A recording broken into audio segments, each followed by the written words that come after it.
Hello, Marijuana Nation. Producer and host Shay Gunther here with a bit of bummer news. We don't have a regular show today. I'm in New York City attending the Cannabis Media Summit and just don't have the minutes in the morning to get a show produced. That's the bad news. The good news is that you can always get your morning marijuana news fix through our MJ Today Media Newsfeed email newsletter, which packages up all 40 or 50 relevant daily headlines into a nice email organized by state that lands in your inbox around 7 a.m. Eastern Standard every Monday through Friday morning. Today, instead of a regular show, we're running an episode of the Green Rush podcast, which we also produce, where hosts Ann and Lewis talk with Jason Mewes, who you might know better as the J half of comedy duo Silent Bob and Jay. I'm a huge fan of Kevin Smith and the movie Clerks in particular, so this one was a really fun show to be involved with. Jay is rolling out to next week's Emerald Cup in California, where he will be recording an episode of his podcast, Jay and Silent Bob Get Old, live on stage. You can learn more about that event over at theemeraldcup.com. I'm also going to run an extra special episode this weekend here on the feed of the panel discussion that I'm leading up later today with my friends Seth Adler of the Cannabis Economy podcast, Bruce Barcott from Leafly News, and Marijuana Today's very own Taylor West. We're talking about the rise of podcasting in marijuana media, so it made sense to me that we should turn it into a podcast episode. So we'll be running that live sometime this weekend. Sorry about the no news show today. Such is life.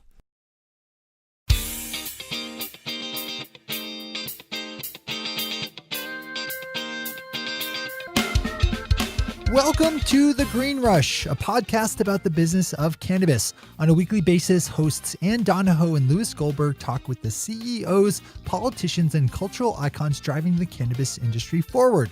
This week, Louis and Ann speak with Jason Mewes of Jay and Silent Bob fame, a creative partnership that was born in the 1994 Kevin Smith classic film Clerks, and that lives on today in the form of their popular podcast, Jay and Silent Bob Get Old. Over the years, Jay has struggled with addiction issues and has used podcasting with Kevin as a vehicle for staying sober. Jay and Kevin will be appearing at this year's Emerald Cup, taking their Jay and Silent Bob Get Old podcast show on the road. Just a quick heads up on this one, both Louis and Ann nerd out quite a bit, so cut them some slack. Mostly Louis, but still. And before we get to the show, I'm going to tell you all about the biggest industry story of the week, because when I'm not voicing the introduction for the Green Rush podcast, I produce a couple of shows on my own, one of which gets super nerdy about marijuana news. Don't sit back, lean forward. Now on to our interview with Jason Mewes.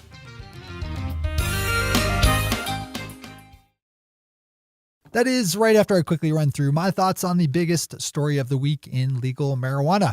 I'll use this moment real quick to pitch my own news podcast, which you can find over at mjtodaydaily.com. During the week of December 5th, 2018, for my money, the biggest story in the industry is the quick movement that's being made in legalizing industrial hemp. Right now, the 2018 Farm Bill is in the final stages of being passed by the U.S. Congress and includes language that will finally lift the federal prohibition on industrial hemp that's for too long tied together its fate with its more medicinal and adult use oriented cousin.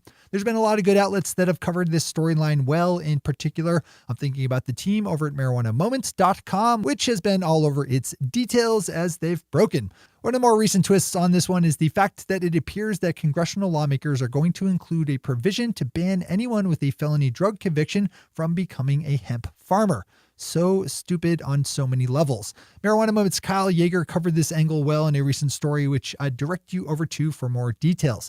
The 2018 Farm Bill is not quite settled law yet, as it still needs to survive final passage through the U.S. House and Senate, but things are looking good in all the right places for the hemp legalization parts to make it through, and a final vote will take place either way before the end of the month.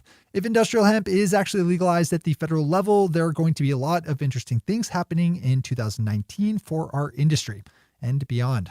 So that's what's going on in the industry this week. Jason, thank you so much for joining us, man. I know it's not cool for the person interviewing the guest to like fanboy out, but it's really hard for me not to do so. I'm a little older than you, but I grew up in Jersey in the 80s, and you know what you and Kevin did with Clerks and all the other movies, especially Dogma, really spoke to me. When you guys were doing Clerks back in '94, did you have any clue as to what you were creating? No, not at all. I mean, I feel Kevin created it really, but Kevin said, hey, I wrote a movie and we're going to shoot, and I wrote a character for you. Like, we shot it, and it didn't really, even while we were shooting, I was super nervous, so I didn't really pay attention except trying to get through the whole process because of being so nervous and just trying to just make it happen and have Kevin not be mad. And then when we were done, Kevin went and started editing it on a steam back. And I went back to work roofing and stuff, went back to my normal job that I did every day. And I didn't really think much of it. And it wasn't until after, I can't remember if he called or told me I saw him in person. I don't remember, but regardless, I just know that at some point he told me that it got bought by Miramax, and he's like, dude, man, our movie's going to be, on whatever amount of screens it was, 100 screens or something. People are going to see it. And I just mentioned all this because even step by step, I just was like, oh, cool, because I don't know, I just didn't get it. I was, I was like 18, 19 and didn't know anything about the movie business. It just didn't really register with me. And it really wasn't until Mallrats that I was like, wow, this is really cool. We're like, maybe this is something I can do. And then I got offered to do an independent movie, Drawing Flies, with this guy, Malcolm Ingram. So I went from Mallrats to go shoot Drawing Flies. And that's really when I was like, wow, this is, now this is my third movie, and maybe this is something I could do for the rest of my life as a future. And I actually thought that, but I still had to work. I actually, after Mallrats and Drawing Flies, I came home and I worked for my friend delivering pizza from his pizza place he owned. Oh, man. Yeah, it wasn't until Dogma that I stopped working. When you were delivering pizza, did you ever get recognized? You say, hey, man. Not a whole lot, but definitely sometimes. It would happen here and there. People would be like, hey, man, I saw you in Mallrats. You were in a movie. And then I'd be like, yeah, I know. Thank you. Thanks for pointing it out. But did you get better tips when they knew who you were? And not to no. I think everyone wanted to give me less tips. The thing is, it's funny because people don't realize when they. Again, another thing. Like I said, I didn't realize the process or what was happening. That wow, this my buddy made a movie that made it into a pretty big film festival, and then it got picked up, which is a big deal. I just didn't get it, and a lot of people where we grew up didn't get it either because. Like I came home from Mallrats and I remember people are like, you've done 2 movies, dude. How many houses did you buy? How many cars do you own? And it's like, dude, I got paid $2,000. I think Kevin hooked everyone up because, no one got paid for Clerks. We just did it because we thought it'd be fun. And then even after Mallrats, you get paid scale, which was I don't know. I don't remember, but it was $16,000 after taxes. You're walking with maybe $10,000. It's like, dude, I'm not buying any houses with $10,000. So I don't know. It was funny. So no, I didn't know. I really didn't realize what Kevin did and what he accomplished until I would even say again, even after Mallrats. I thought it was cool we made a studio movie and it seemed more real, but I didn't think hey, Kevin's going to make Chasing Amy, then Dogma, and Jay and Silent Bob Strikes Back, and other people are going to start offering me roles in independent movies and other movies and stuff. So, no, I had no idea, and it took, again, it was years later before I thought even wow, actually, this is sort of a big deal. So well, and you and Kevin have been creative partners for more than 20 years, right? So how has your relationship changed over the years? It sounds like you were kind of helping a buddy out, and he wrote this part for you, but it really evolved into something much deeper than that. Can you talk a little bit about that? I feel like over the years I would say for years though, again, before we started doing our podcast, Jay and Silent Bob Get Old, I feel like we've had sort of the same relationship where it was he still is a hard worker and he's smart and productive person, where I was just I was just getting things done to try to survive. Like I would work in the movies more. For years, for most of the movies, it wasn't like, wow, I'm creating art. It was like, oh my gosh, I get to make another paycheck. That's not me delivering pizzas. But I also got strung out on drugs, and I would drink a lot and do a lot of stuff that just wasn't very productive. I was roofing, and I would get a paycheck. So I'm just saying, like, for years, it was like he was like the older brother who would come home from writing a script and going on tour, doing whatever with the movies or whatever it might be, and then I'd be strung out, and he'd try to help me get sober. And so I feel like our relationship for years and years and years was really just an older brother / uncle who like was always trying to take care of me and keep me on the straight and narrow, or whatever it might have been, and just keep trying to give me work. It wasn't really till the podcast this last time that really our friendship has actually changed to where it should have been, and it's like now we're actually best friends and business partners, and he says it too. He talks about it. He's talked about it on our podcast and in interviews and stuff. Like our dynamic, it's crazy to think, even for me stepping back, it's like, because I've been sober longer than I have in the past, so I'm a little more reliable on that end of things. But also, like, him and I have spent so much time together on the road and on the podcast. And on the podcast, I, like, bare my soul, where before, for years, like, I'd hide everything. I was telling white lies constantly to him, so it was really hard for him to get to trust, know me, or any of that stuff. So it's really changed our relationship now. My family is sadly also very there's a lot of issues of addiction and recovery, and I'm used to visiting family members and at treatment centers. And your podcast is great. I mean, what you talk about, you're completely honest. It's really amazing to hear you and Kevin talk about how you're dealing with what you're dealing with. This show is about cannabis, and it's about the intersection of cannabis and business and culture. And a large part of, we've talked to a lot of people about the plant and how a lot of people see it as rather than being a gateway drug, it's an exit drug from opioids. You're in recovery. Do you have any relationship with the plant now, or are you completely clean?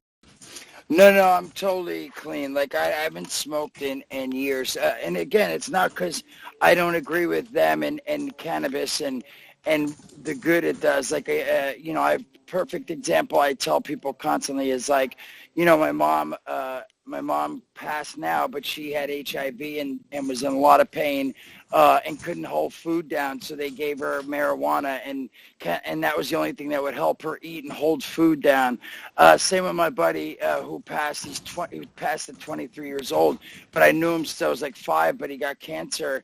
And, all the chemo and all the medicine and all that would make him sick, and he could never hold food down until they finally prescribed him cannabis. So you can call it marijuana. You can call it whatever, man. I'm all for it. I think it's exit drug. I think it's a medical miracle, like all that stuff. It's just when I got sober, like, again, I relapsed. I'd get sober and then I relapsed and got sober, relapsed. And each time I would either, I'm just going to smoke. I'm just going to drink. I'm just going to, and it had to get to a point more so for me for like a mindset of going to meetings and being accountable. Like, you can't go in an NA or AA meeting and be like, hey, I'm sober 2 years, but I just got, I just smoked some, just because for them in the world of sobriety and AA and all that stuff, and is no mind-altering substances. So, I just had to sort of dive deep into the recovery, so I had to just keep it away from everything, which is a bummer because honestly, I haven't even got to try. Like, again, Kevin and my wife, one of my good buddies, they, are always, we'll go to Colorado and we'll get to go into one of those stores like 7-Elevens, and Dude, you live in LA. It's right there too. So it's too, but I mean, it's like that more so now, but before it was like you needed a medical card to walk through the door. But I'm just saying, the point is like now it's like I see all the different kinds, like Skittles and OG Crack Kush and all this stuff, and it looks beautiful and smells beautiful. And I haven't even smoked since the last time I smoked it. Literally, I remember my buddy and I got like a $20 little thing. It was like literally seeds and stems and dark as a tree, an actual like an actual oak tree, and it was just dirty and smelled like. So I can't even imagine the goodness that there is now. So it's a bummer, but you know. It's not worth the sobriety. Look, as somebody who, it's not, my dad is in recovery and he's been in recovery for almost 30 years. And you know, he would do whatever, like if it, and so it's not worth it. As wonderful as it is, your family, your friendships are way more important. But your character, right? You said you created that character when you were 17 or 18, and it really seemed authentic, right? It was like, it didn't seem like you were acting, which is as good a compliment as you can give an actor. How much of a challenge is it to play Jay now that you are sober? Well, it started again even earlier than that. Like Clerks, when Kevin wrote Clerks, him and I had been hanging out for a few years. We met when I started hanging out when I was about 14, and then I used to help him at the Quick Stop doing newspapers. The Sunday paper was like, 20 different pieces of piles of paper. You had to make one big Sunday paper, and I used to go with him at 5:30 in the morning, and we bonded over Degrassi and doing the papers and Silver Spoons, and then we started going to comic book stores together, me, Walt Flanagan, Brian Johnson. Anyway, so I had known him for years, and I was super obnoxious, had a weird sense of humor, and he always said, like, hey, man, you're funny. I think someone should put you in a movie. I wonder if other people find you funny. I wonder if other people would find that weird humor of yours funny.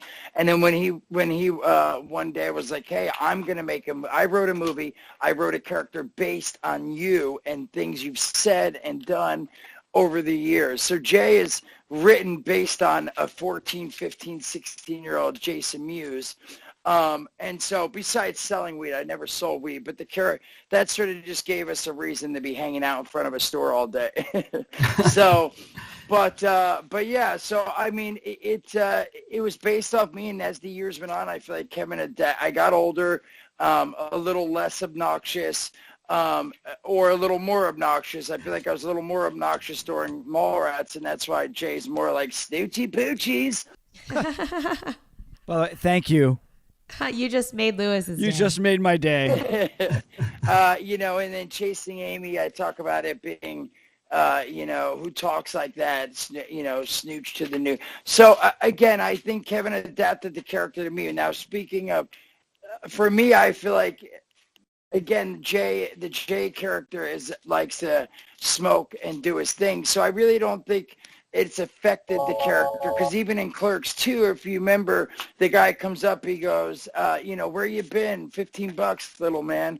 And then he's like, where you been? I was like, I got sentenced to 6 months in rehab. I was, and I'm sober now, and here's the holy fucking Bible, son. So Kevin, even when I got sober, in the beginning, when he was writing Clerks, he tied that in, that the actual character Jay was sober in the movie. So I don't feel like it's not hard. It's not a whole lot different. Me playing the character, being sober, the character being sober or not sober.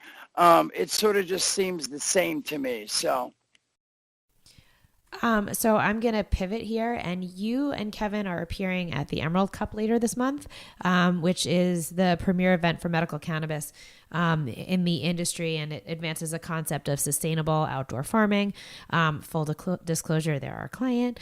And we had Tim Blake on a couple months ago, who's the founder of the Cup and who's just awesome.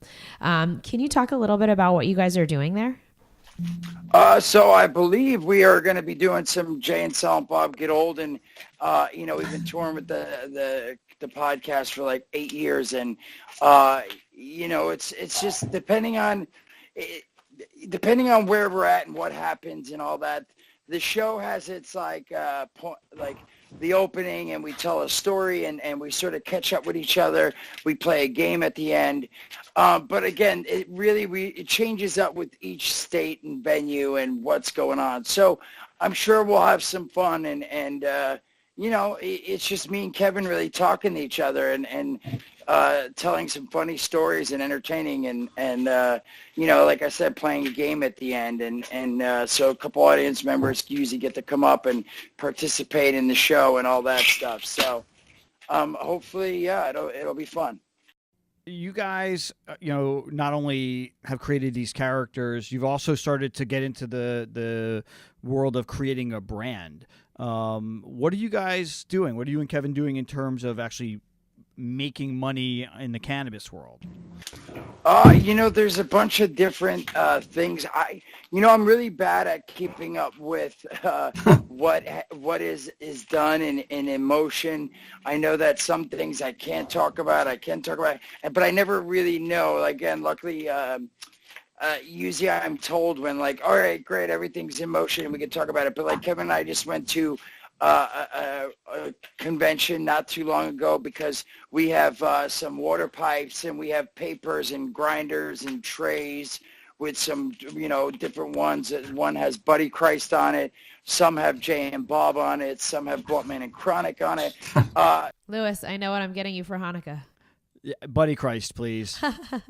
Yeah, there's some cool stuff they've been putting together and doing. So I believe that stuff is, all out there now. So, but I know that Kevin and I went to a convention, and we went to the company that's creating it, and we hung out at their booth and got to take photos and show some of the merchandise. So it was pretty dope. You're a dad now. How old is your daughter? She's 3.5. She'll be 4 April 1st. Okay, so she's still little. How do you plan on talking with your daughter about, your history, with cannabis, but also your past drug history? Are you prepared to have that conversation yet? I'm not. We have some time. I mean, I definitely have tried to show her little clips of the movie. She doesn't really get it yet. Just some of the fun clips, like us hanging out with the ape and stuff. I thought she'd dig. But I don't know. I don't know. I definitely am not. I think when I feel like she'll understand, I definitely will talk to her about it. I'm sure, like, when she gets in high school and they start teaching the kids about it and stuff and not to do it. I remember, like, I feel like I was a junior in high school or so when they had an assembly where in the gym they had some dude dressed up as a big doobie. And it was like, hey, man, hey, kids, you want to get high? And, like, the doobie was, like, dancing around, like, and they were just talking to you about, like, how, like, all the different drugs and be careful and all that stuff. So I feel like, there's definitely going to be a time where the school hopefully teaches her. And when I feel like she'll understand, I have no problem sort of By that time, they're going to be teaching her how to roll a joint in school. Exactly. I definitely want to inform her about me and about the harder drugs, because I definitely, I definitely think it's something I want her to be stay away from and never try any type of opiates or any other drugs like that, because I'm hopefully not, but she could have the gene in her. I do feel like it's a genetic thing, because my mom is a dope fiend, and my sister, my brother, myself, we all use drugs, and so hopefully I want to teach her definitely early enough before there's ever someone offering her something harder than cannabis. So, but that I'm going to tell her I'm all about that, as long as she does it safely. So. You and Kevin have been painted kind of like the latter-day Cheech and Chong, right? I mean, Jay and Silent Bob are these iconic characters. Do you ever look back, or do you guys ever talk about, what you guys have actually done to help normalize pot in culture? I mean, it's you guys have, you and Harold and Kumar, Cheech and Chong have this role in general culture. I mean, you guys ever talk about things like that, or am I just sound like an asshole? For me, I feel like it's odd, when people, let's say, they're like, hey, man, can you do this thing? But you know what? I don't want you to do this because it's weird asking a movie star to do this. But for me, I don't feel like a movie star as much as an entertainer. And I would never, I feel uncomfortable when people say it to me. I would never say it about myself. Same with, like, it's hard for me to be like, yeah, man, do you know what we've done for people in the world, like, or whatever. Like, it's just hard for me to see myself or say stuff like that. I definitely, I like people over the years have told me, hey, I have a friend like you, or I have a cousin like you, or you speak, the J character speaks his mind, and I feel like it's helped me shape my sense of humor, and I speak my mind instead of holding back. So I always think that's nice, and it's it's nice, but I just, again, it's always weird for me to say. It's like same with like Kevin. Always, if you notice, Kevin, when he makes movies, he never puts a movie by Kevin Smith. And he's made me aware of that too. Where I'm stoked. I just directed my production, right? Yeah, well, he just says it because he feels like, and I agree with them, is like, I just directed my first movie called Madness in the Method, and they said that to me right away. They're like, hey, do you want your name first? And we're going to put a movie by Jason Mewes. It's like, no, the movie isn't by Jason Mewes. It's by everybody. I don't do it all by myself. There's a DP, there's a set designer, there's a, locations person. Like, the movies are made by many people. So I'm just saying, I sort of feel that way in life. Like, I just feel weird being like, hey, I did this all by myself. I don't know. I don't know if that all makes sense. No, it totally makes sense. Yeah. Like We are all a function of the communities that we work and live in, and it's nobody is by themselves. I mean, we're all with people, and recognizing that's really important. But the only time that you're not with people is when you're doing stand-up, right? And you do stand-up now. I've tried it a couple times, and I absolutely suck. So, and I have no problem admitting I am not funny. What's it like? Like, when you're doing it, how did you decide to do it? How did you get involved? Like, take a moment and talk about the stand-up stuff that you're doing. I definitely start off by saying I love it. How did I start? I'd say my wife was a big part of that. So I don't know if you know, Jordan is my wife, and Jordan is Kevin's business partner in Smyco. She runs Kevin's company. She's the one who has been booking and putting everything in order for the Jay and Silent Bob touring. Now for my touring, Amusing Stories. She produces the movie. She did produce Tusk and Yo-Go's. She's going to produce, if all goes planned, knock on wood, Jay and Silent Bob reboot. Can't wait. Yeah, so, she's a big part of all that. And she, like, Kevin and I do our podcast, but there's months where we don't get to do anything together because Kevin has, like, 3 other podcasts, Hollywood Babylon, An Evening with Kevin Smith, Fat Man on Batman, and all these other podcasts. So, like, he'd be touring with other stuff or out of town for something. And I wouldn't, my wife was like, look, it'd be nice if you could start going out doing other podcasts with people or maybe just doing your own stuff. And I had done a few things because, I started actually doing them at the comic book conventions. At the comic book conventions, they usually have panels where, like they'll have like the star, all the cast members of The Flash or what have you. And then, so they always have panels. And whenever I'd go to convention, they'd be like, do you want to sit and do a panel with a moderator? And I'd be like, you know what? I'd actually like Q&A more. So can I start doing that? And so I started doing Q&As at all the conventions, and I really started liking it more and more and more, and more and more and more. I would answer less questions and answer a question more with the story. And so that's when my wife was like, you should go out and do that. So when it started, it was more of me going to venues, not doing stand-up comedy because I don't tell jokes. I don't have a set, a 30-minute set of like, hey, what about them politics? Blah, blah, blah. It's nothing like that. It's me telling stories. And in the beginning, I do like 30 minutes of storytelling and then like 30 minutes of Q&A where I answer questions and give some really long, fun, entertaining answers.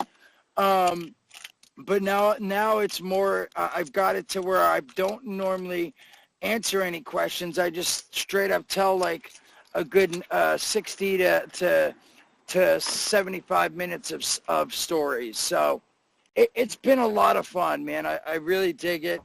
It's been like I've done maybe 30 or 40 venues now, and it's been awesome. Very cool.